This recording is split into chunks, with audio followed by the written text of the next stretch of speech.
Hello and welcome to another video from the only channel that you need to not only survive the current apocalypse, but actually enjoy it. And today's video is just going to be one of those update videos, because when you ain't got any videos to put up, you put an update video up. So that's what I'm doing. And I had about 3 people last couple of weeks ask me if I'm okay, where am I, how am I doing. And when people are asking you that, it means that you're not doing what you're supposed to be doing. So just to let everybody know, I am going to start making videos again, and I'm going to start making some profound videos. Right now I'm working on some scripts. I know yesterday I put up a video about sleeping bags, but that's not the kind of stuff I'm known for. I'm known for things that are a lot more profound than that. So if you like the Written in Stone series, the Angels and Men series, the All-Seeing Eye series, I promise you I'm about to put something up that is equal to all of that. And it's the thing I've been promising for a couple of years. I said I was going to do a video series about Revelation, and it's morphed and changed till it's more about the whole Bible than just about the book of Revelation. But it's going to be called the Bible Code. I said I was going to produce it as the Removing the Seal series, but Bible Code is probably a little bit better title. I didn't really want to do this because I don't have all of the answers. I'm uncomfortable with making videos where I don't have every single answer. And some things are probably just not going to be understood until after Christ returns. We're all in perfect bodies and we see with our own eyes what's happening, because to try and imagine it now, you know, what point of reference do you use? All we've ever lived in is this messed up world, and we're about to enter a world that is not messed up in any way. And so when we get there, you can consider the series completed. But in the meantime, you know, about 2 weeks ago on a Wednesday, that would be like the 13th or something, my friend Frosty called me. And, you know, we talk maybe once every 2 weeks or so. And in fact, look, I've got about 3 friends in the whole world. I've got 3 friends, and Frosty's one of them. And he told me he was in the hospital, which is not unusual for him. He goes to hospital every now and then. I think I end up usually bringing him. He don't have any transportation. The last time I brought him, they cut off his toes. You know, not just his toes, but like the piece of foot that's right behind his toes. And I thought, well, it's not a big deal. You know, he gets to keep his foot, so he'll be back to walking in a couple of weeks. Well, he didn't. I didn't realize how serious it is to get something like that done, but it took a year, and he was going back and forth to the hospital on regular occasions to get other surgeries to fix the surgery on his foot because things wouldn't heal, or, you know, it's just complications. But they eventually got him into a shoe a couple of months ago, and he called me to tell me he had taken his first steps, and he had walked without the walker for about 100 feet. Which is an incredible accomplishment, and I was excited about it because Frosty is, or was, one of the greatest fishermen that ever lived. And, I mean, really, he knew everything about every fish, and he knew all the laws about fish. He was really good at throwing a net, really good at shucking oysters. In fact, I have some videos. I took a lot of videos of Frosty, and I think I posted some of them on this channel. If I find them, I'll make a link to them. In fact, I think that if I got one up there, the one I have would be shucking oysters. So if I forget to put the link on right away, you can go to that one and see Frosty. But Frosty called me, said he was in the hospital, and I said I'd come visit him. And I went down there the next day, and I sat with him for about an hour, and his doctor came in. I was able to talk to his doctor and find out that, in fact, he had some fluid on his heart, but they had given him a fluid pill.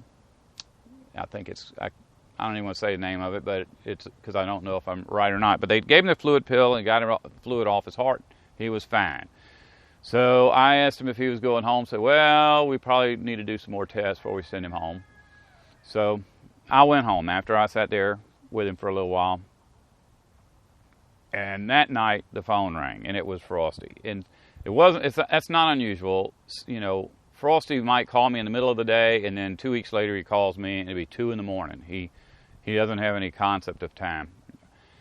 So I just put the phone under my pillow because I didn't want to talk. I've been down there sitting with him talking for an hour all day, and now I'm going to get on the phone and talk to him for another hour in the middle of the night. And a little while later, the phone rang again. So I shoved it under my pillow so that my wife wouldn't hear it. And when I got up, I told my wife, I said, Frosty called me twice last night. He probably wants me to come pick him up and bring him home. So I'm going to call him. My wife says, okay. So that was the plan. So I called and said, yeah, what's going on? And he didn't answer. His wife answered, and she just said, Frosty passed away. So that was a shock. And I was asking, I figured if anybody would know that he was going to die, it would be me, because they tell me everything. But I said, did somebody tell Frosty, 10 years ago that he had 10 years to live or something? They said, no, they were expecting to go home.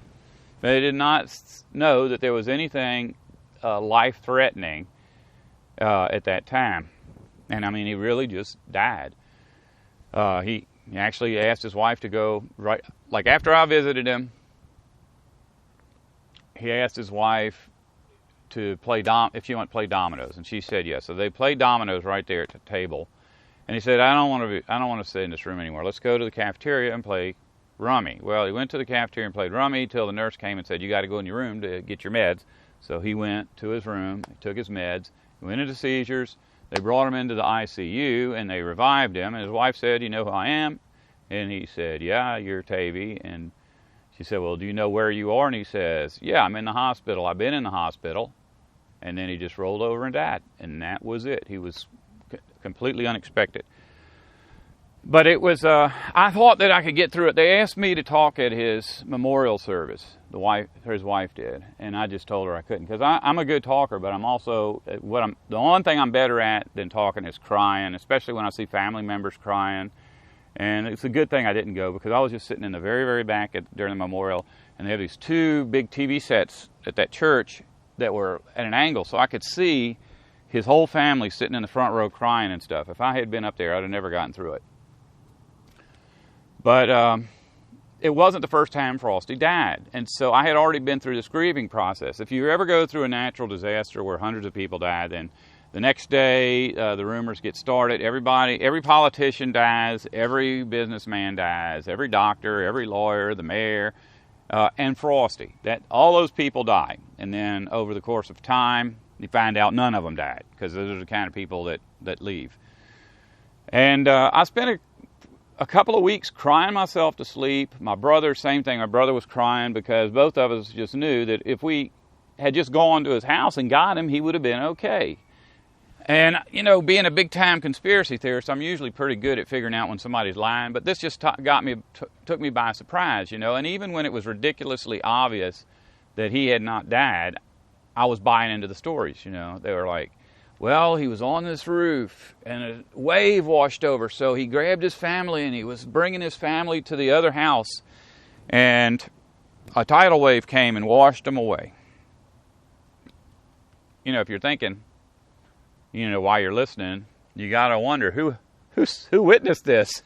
What person is standing by Frosty watching him get washed away by a tidal wave? So anyways, he didn't die. But the way I found out was really strange. This is another thing. This is the way the brain works, just so you know.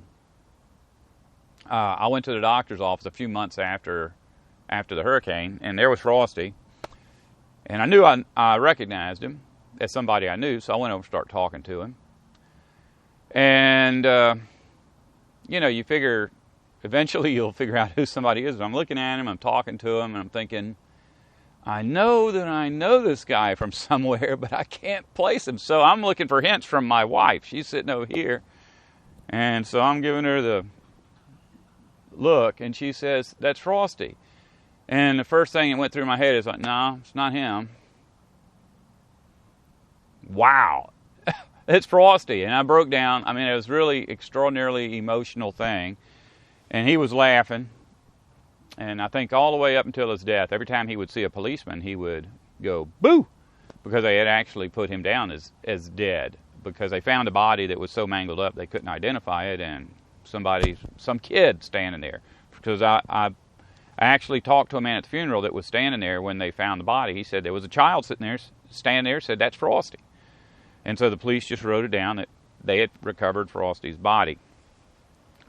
So anyways, of course, I said, I want you and your mama and your wife and daughter to come over and eat pizza tonight. And he said, okay, which is, he always did. You never had to ask him if he could come over. You just tell him to come over and he'd come over.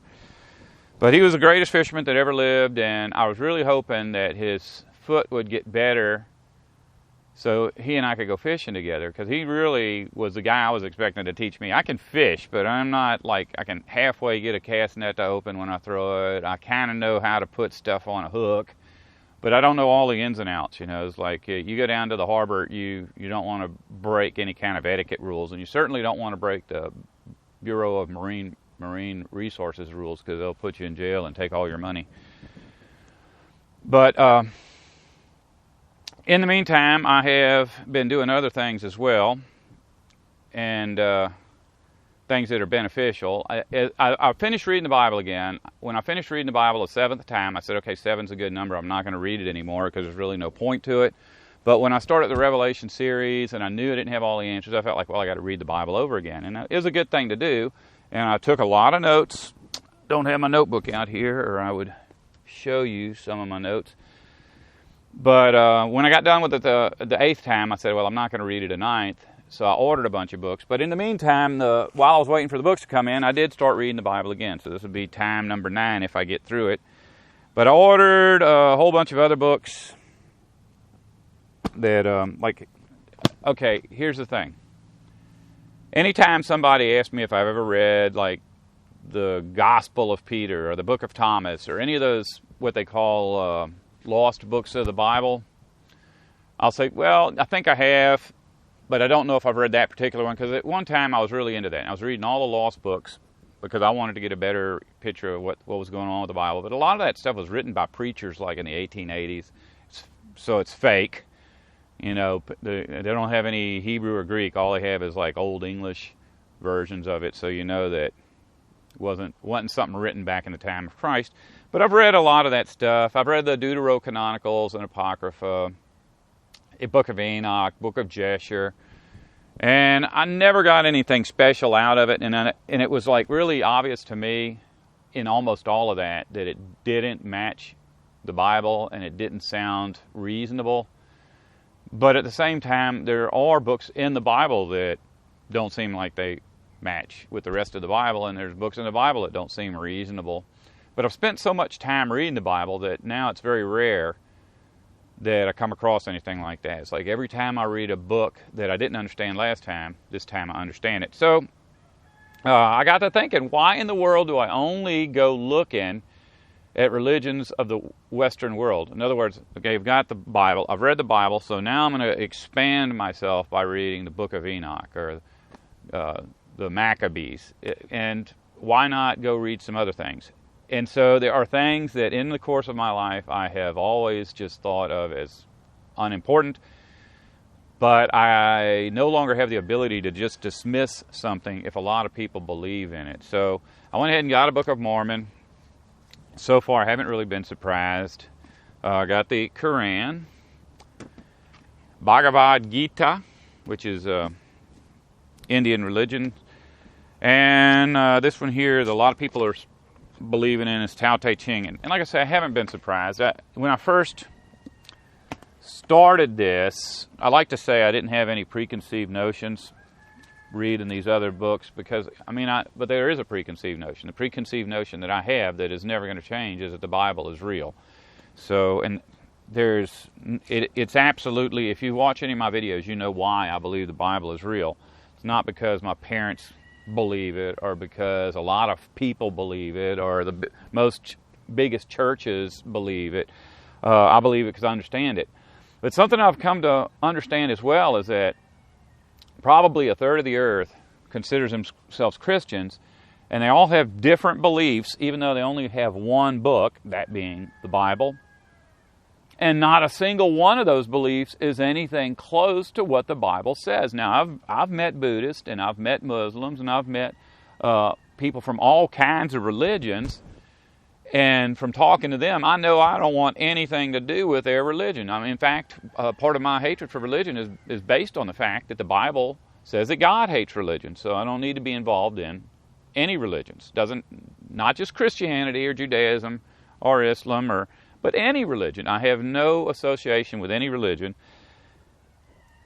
But because people believe in something doesn't mean that their ancient books are about what they believe in. Look at the Bible.